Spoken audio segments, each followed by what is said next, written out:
Ladies and gentlemen, boys and girls, welcome to another edition of Pro Install. Let's look at this 2021 Nissan Frontier, which is usually pretty easy. We usually don't do a video on something like this, but it's got a twist. Push button start.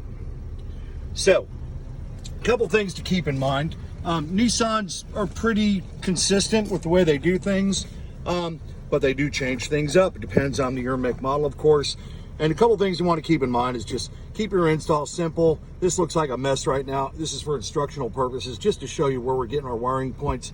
And think about the next guy that has to come in and service the device with every install that you do, and make sure there's nothing hanging, chafing, or rubbing on any moving parts.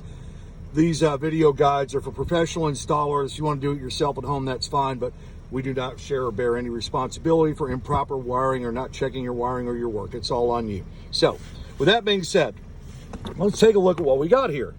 Typically, we're under here somewhere, and we've got a key switch, and we got a bunch of wiring. What Nissan did was they left this plug just kind of dangling up in by this module.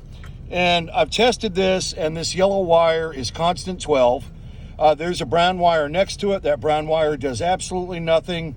This red and white, I believe it was a red and white, or I'm sorry, the green would actually give you a temporary 12 volts when you start this thing up.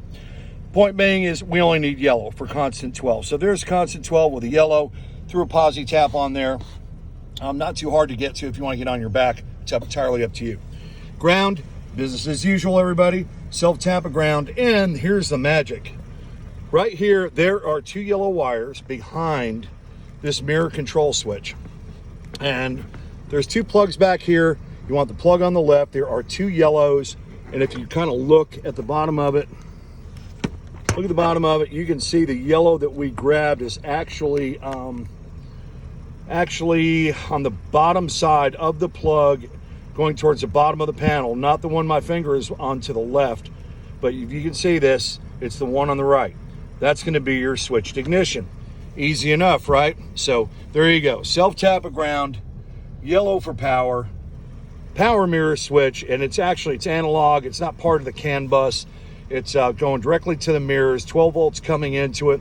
I guess if you wanted to, you could grab 12 volts off of this. I don't ever suggest doing that. Always find a fat source so there's no, hopefully no change in voltage when something is turned on or off. It's a safer way to go. Anyhow, there's our ignition.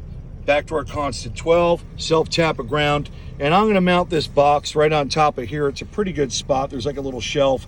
Double zip tie on top with my wiring bundled up underneath. The box, and that'll be the end of this.